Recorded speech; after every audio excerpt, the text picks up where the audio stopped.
Doctor ortho Ayurvedic oil and capsule. अब दर्द भी घुटने टेकेगा। नोएडा को सीएम योगी का तोहफा। नोएडा से जेवर एयरपोर्ट तक चलेंगी इलेक्ट्रिक बसें। सीएम योगी ने लखनऊ से वीडियो कॉन्फ्रेंसिंग के माध्यम से बसों को दिखाई हरी झंडी। मुख्यमंत्री ने नए नोएडा बस डिपो का भी उद्घाटन किया। अयोध्या में 14 कोसी परिक्रमा मार्ग का चौड़ीकरण। प्रशासन ने ककरही बाजार क्षेत्र में बुलडोजर कार्रवाई को दिया अंजाम। परिक्रमा मार्ग की जद में आने वाले कई मकान ध्वस्त। प्राचीन भगवान शिव मंदिर को भी हटाया गया। बाराबंकी रेलवे स्टेशन में बड़ा हादसा। चल रही ट्रेन में चढ़ने के प्रयास में ट्रेन के नीचे गिरा दंपति। पति की मौत, पत्नी की हालत नाजुक।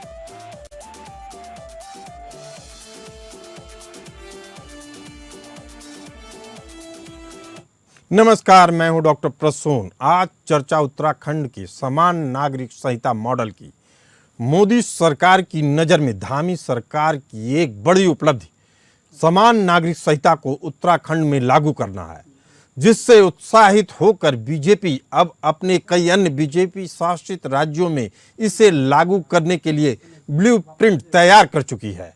आसाम, मध्य प्रदेश, राजस्थान, गुजरात जैसे राज्यों में ब्लूप्रिंट तैयार हो रहा है।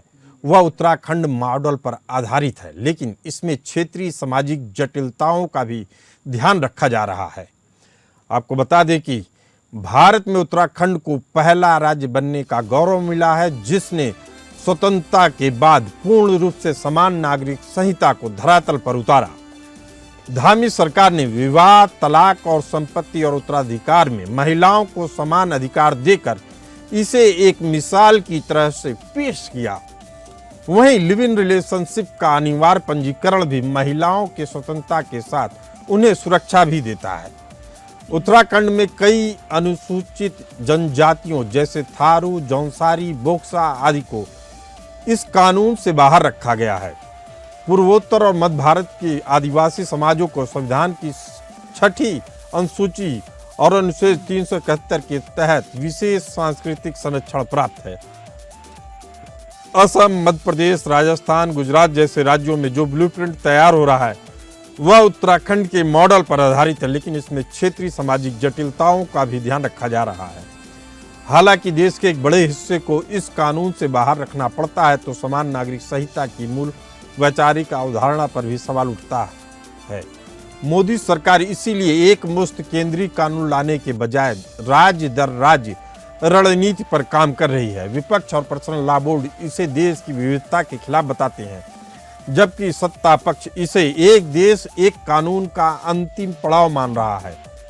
नागरिक मामले चूंकि संविधान की समवर्ती सूची में आते हैं, इसीलिए राज्यों के जरिए कानून बनाकर उसे राष्ट्रपति से मंजूरी दिलाना एक वैधानिक कवच प्रदान करता है।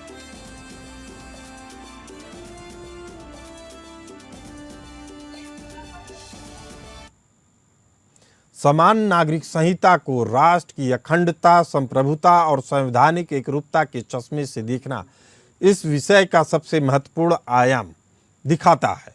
भारत जैसे बहुसांस्कृतिक और विशाल देश में वैधानिक एकरूपता, आंतरिक सुरक्षा और राष्ट्रीय अखंडता को मजबूती प्रदान करती है।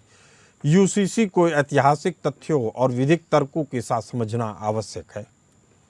आपको बता दें कि राष्ट्रीय अखंडता केवल सीमाओं की सुरक्षा नहीं, बल्कि नागरिकों के बीच अधिकारों और कानूनों की समानता से सुदृढ़ होती है। भारतीय राज्य अब नागरिक स्तर पर एक वैधानिक विखंडन को समाप्त करके या वैधानिक अलगाव को समाप्त करके एक एकीकृत राष्ट्रीय अखंडता की पहचान की ओर बढ़ रहे हैं। भारत एक संप्रभु राष्ट्र है, जिसका अर्थ है कि देश की संसद और संविधान सर्वोपरि है। वर्तमान व्यवस्था में एक ही अपराध या दीवानी मामले के लिए अलग अलग धार्मिक पर्सनल लॉ लागू होने से विवाद के हालात पैदा होते हैं। एक धर्मनिरपेक्ष गणराज्य में यदि दो अलग अलग समुदायों के नागरिकों के नागरिक अधिकार जैसे विवाह, संपत्ति का अधिकार, गोद लेना और उनके धर्म के आधार पर तय होते हैं, तो यह राष्ट्र की साझा नागरिकता की अवधारणा को कमजोर करता है। राष्ट्रीय अखंडता के लिए जरूरी है कि राज्य और नागरिक के बीच संबंध सीधा हो, ना कि किसी धार्मिक मध्यस्थ या पर्सनल लॉ बोर्ड के माध्यम से। भारतीय संविधान सभा की बहसों के दौरान डॉक्टर भीमराव अंबेडकर ने स्पष्ट रूप से कहा था कि पर्सनल लॉ के नाम पर देश के कानूनों को खंडित नहीं किया जा सकता। बाबा साहब ने तर्क दिया था कि हमारे पास एक ऐसा देश है जो विधिक रूप से लगभग एकीकृत है, लेकिन नागरिक कानून का छोटा सा हिस्सा यानी विवाह और उत्तराधिकार संबंधी विषय अभी भी अछूते हैं, जिसे सुधारा जाना चाहिए। इसी दूरदर्शिता के कारण संविधान के अनुच्छेद 44, जिसे राज्य के नीति निदेशक तत्व की श्रेणी में रखा जाता है, में स्पष्ट रूप से लिखा गया कि राज्य भारत के क्षेत्र में नागरिकों के लिए एक समान नागरिक संहिता सुरक्षित करने का प्रयास करेगा। समान नागरिक संहिता इसी विधिक खाई को पाट कर पूरे देश में एक समान विधिक संप्रभुता स्थापित करने का प्रयास है।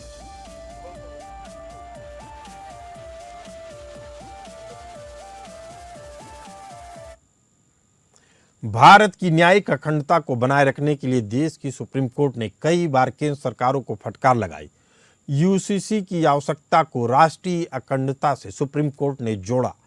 इसके बावजूद राष्ट्रीय अखंडता का एक बड़ा हिस्सा देश की आंतरिक स्थिरता से जुड़ा है।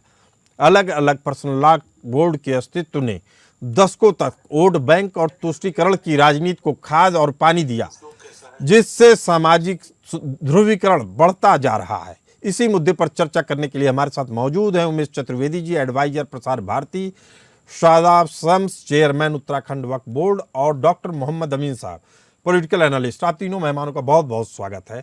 उमेश जी, पहला सवाल आपसे, दुनिया के किसी भी आधुनिक धर्मनिरपेक्ष लोकतांत्रिक देश जैसे अमेरिका, फ्रांस, यूनाइटेड किंगडम या जर्मनी की बात करें तो धर्म के आधार पर अलग अलग नागरिक कानून नहीं होते हैं। वहाँ प्रत्येक नागरिक भूमि के कानून से बंधा होता है। तो भारत में वो कौन लोग हैं और क्यों समान नागरिक संहिता का विरोध करते हैं? जी,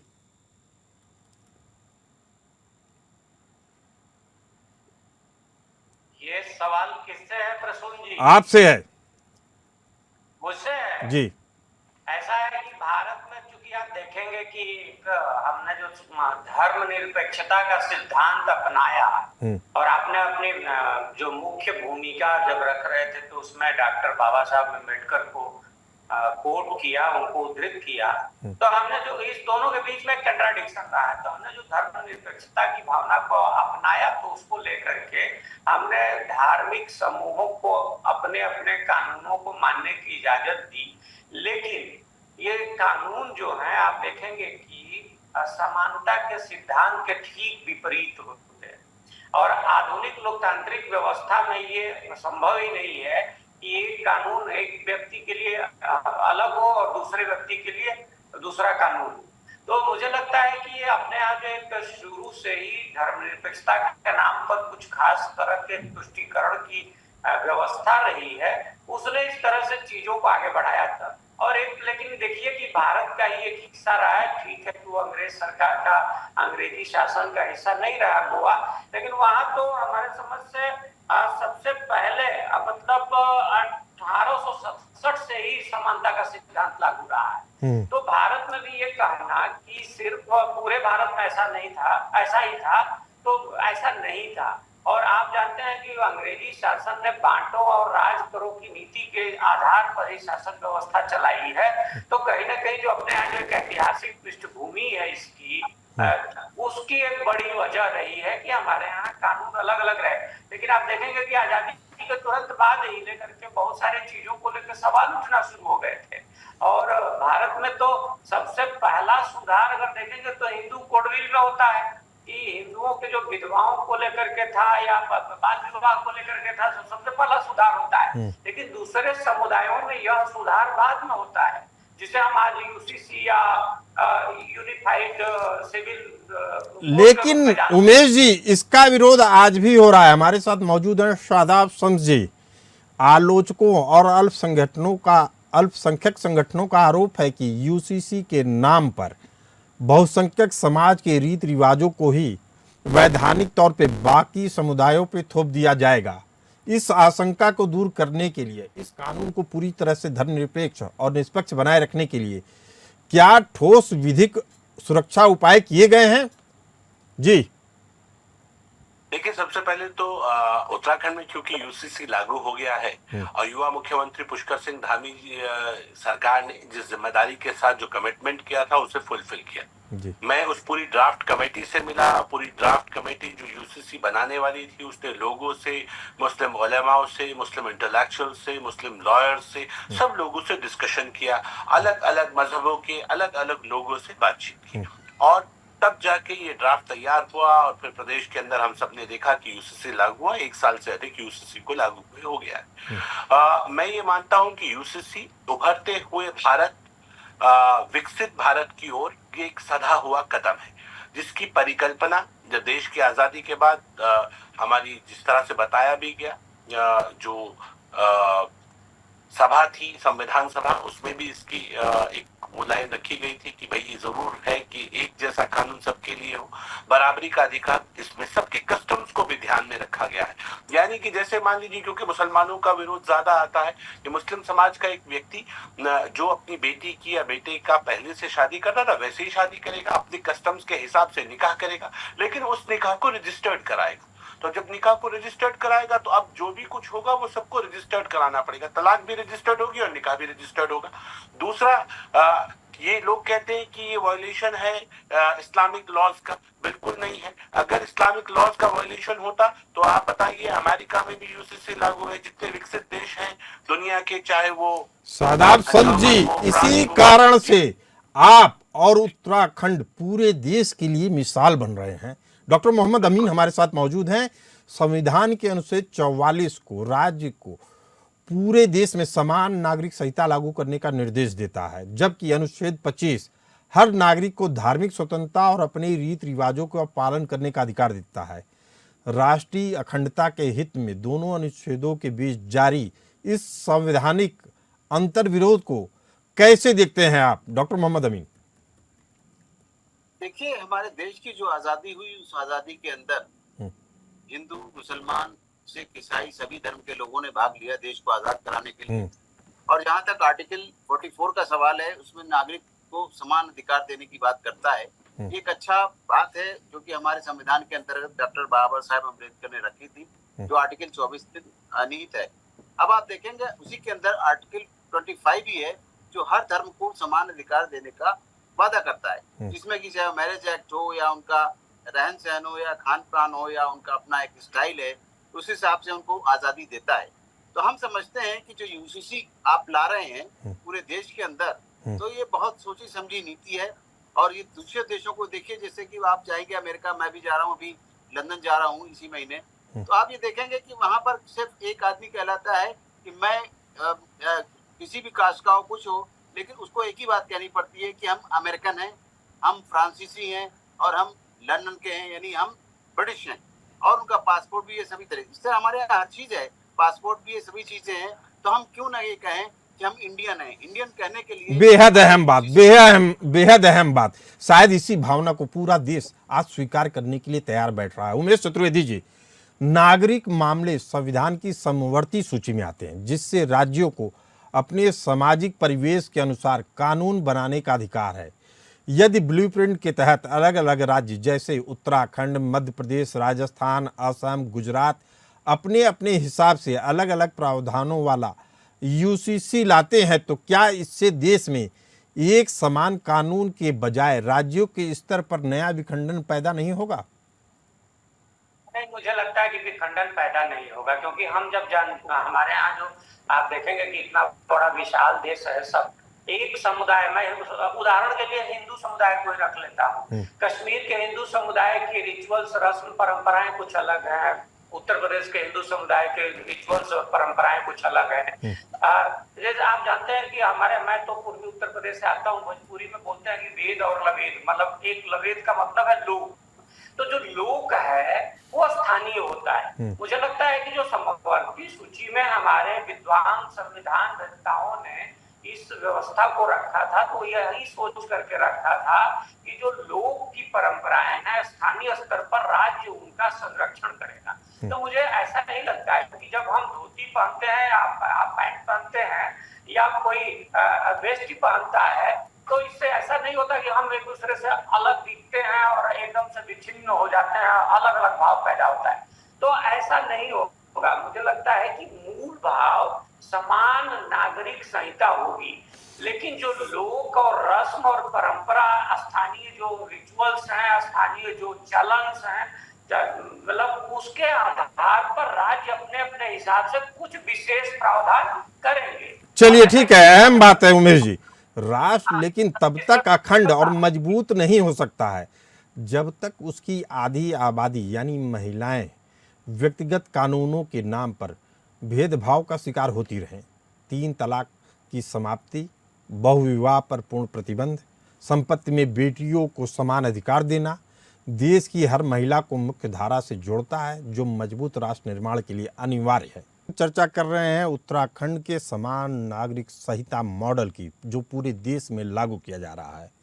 क्योंकि जब कानून सभी नागरिकों, चाहे वे बहुसंख्यक हों या अल्पसंख्यक, पर समान रूप से लागू होता है तो किसी भी समुदाय के भीतर विशेषाधिकार या अन्याय की भावना समाप्त हो जाती है या अलगाववादी प्रवृत्तियों को हतोत्साहित करता है। यही मंशा संविधान निर्माताओं की भी रही। तो आधी आबादी यानी महिलाओं की आज़ादी का रास्ता कौन रोक रहा है?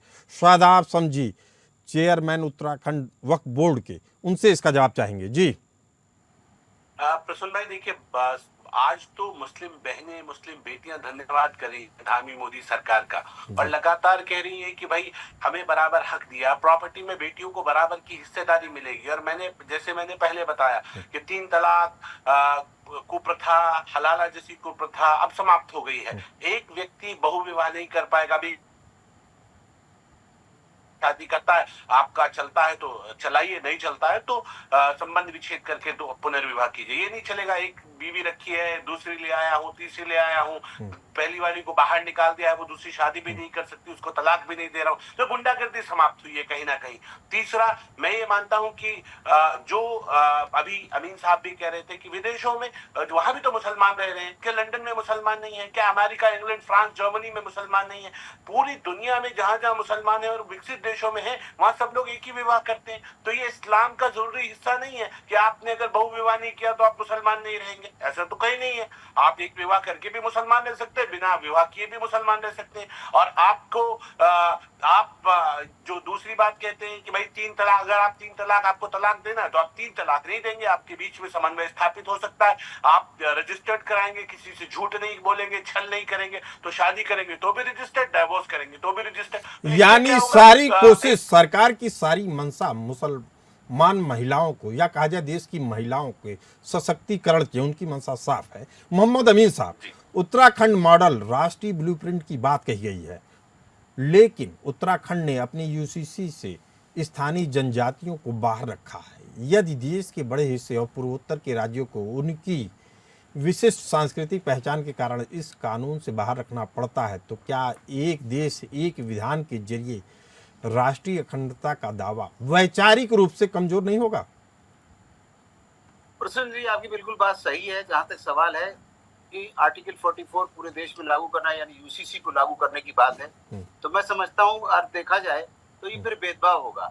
यानी ट्राइबल्स को अलग नहीं रखा जा सकता। अगर बात करता है उत्तराखंड, तो उत्तराखंड को सम्मिलित करना होगा, क्योंकि वो भी हमारे देश के वासी हैं, हमारे देश के नागरिक हैं। समान अधिकार उनको भी देना होगा, समान राइट्स के लिए उनको भी हम रखेंगे अपने साथ में। समाज के अंदर समाज अगर इक्वल होगा, जैसे आप बात कर रहे हैं यूसीसी में, तो 44 की बात हो रही है आर्टिकल की, तो उसको अगर लागू किया जाएगा और यूसीसी के थ्रू उसको किया जा रहा है पूरे देश में, तो चाहे वो ट्राइबल हो, चाहे वो लेडीज हो या जेंट्स हो, सबके अधिकार समान होने चाहिए। मोहम्मद अमीन साहब, जब हमने भी इस बात पर चर्चा की और जब पढ़ा, तो मालूम चला कि अगर किसी भी समाज में महिलाओं को सबसे ज्यादा अधिकार मिल रहे हैं, तो असल में वह इन जनजातियों में मिल रहे हैं।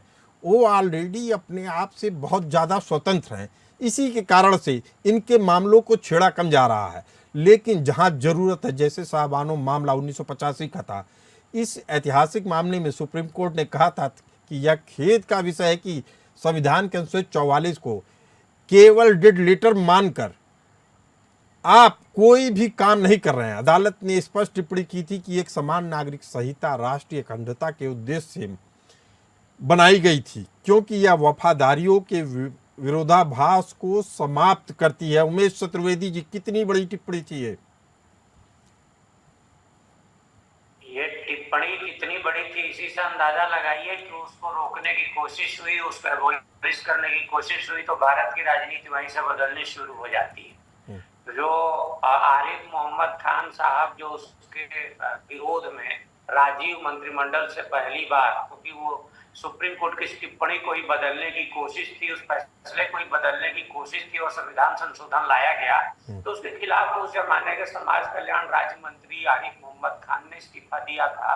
और वो कहते हैं, आरिफ मोहम्मद खान साहब खुद बड़े विद्वान हैं, खासतौर पर मुस्लिम समुदाय से आने के बावजूद उनपे विद्वता, मतलब बावजूद तो नहीं लगाना चाहिए, मुस्लिम समाज से आते हैं। मुस्लिम समाज के अलावा हिंदू समाज, वो हर समाज के बारे में बहुत कुछ जानते हैं, बहुत अच्छे विद्वान हैं। तो वो कहते हैं कि बहुसंख्यक जो सांप्रदायिकता है या बहुसंख्यकवाद का जो भार है वो अल्पसंख्यक तुष्टीकरण की बुनियाद पर हुआ। तो ये टिप्पणी निश्चित तौर पर उचित थी। अगर उस टिप्पणी को उसी समय अपना लिया गया होता, उसको अडॉप्ट कर लिया गया होता, तो मुझे लगता है कि भारत की राजनीति इतनी नहीं बदलती। और आज जो यूसीसी को लेकर के इतनी बड़ी डिबेट हो रही है, सवाल उठ रहे हैं, जैसे all India Muslim personal law board जिस तरह से सवाल उठा रहा है, तो मुझे लगता है कि इसकी जरूरत ही नहीं पड़ती। और फिर बेहद अहम बात कर रहे हैं उमेश जी। इसी तरह का 1995 में सर्रा मुदगल का मामला आया, जब न्यायमूर्ति कुलदीप सिंह ने अपने फैसले में साफ कहा था कि जब 80% से अधिक नागरिक पहले से ही संहिताबद्ध कानून यानी हिंदू कोड बिल के तहत आ चुके हैं, तो देश में नागरिकता के आधार पर कोई और विभाजन बनाए रखने का कोई औचित्य नहीं है। यह राष्ट्र की एकता को कमजोर करता है। और राजनीतिक दलों ने इसे सीख नहीं लिया तो 2003 में दोबारा जॉन वल्लामट्टम मामले में तत्कालीन मुख्य न्यायाधीश वीएन खरे ने दोहराया कि समान नागरिक संहिता राष्ट्रीय अखंडता को बढ़ावा देगी और वैचारिक विरोधाभासों को दूर करेगी। उसके बावजूद इन टिप्पणियों को लगातार नजरअंदाज किया जाता रहा, और वो भी 1-2 साल नहीं, दशकों। इस चर्चा से साफ है कि राष्ट्रीय अखंडता के नजरिए से समान नागरिक संहिता किसी भी धार्मिक आस्था पर हमला नहीं, बल्कि एक राष्ट्र, एक पहचान और एक कानून के उस संकल्प को पूरा करने का जरिया है जो भारत को आंतरिक रूप से अभेद्य, सामाजिक रूप से समरस बनाएगा।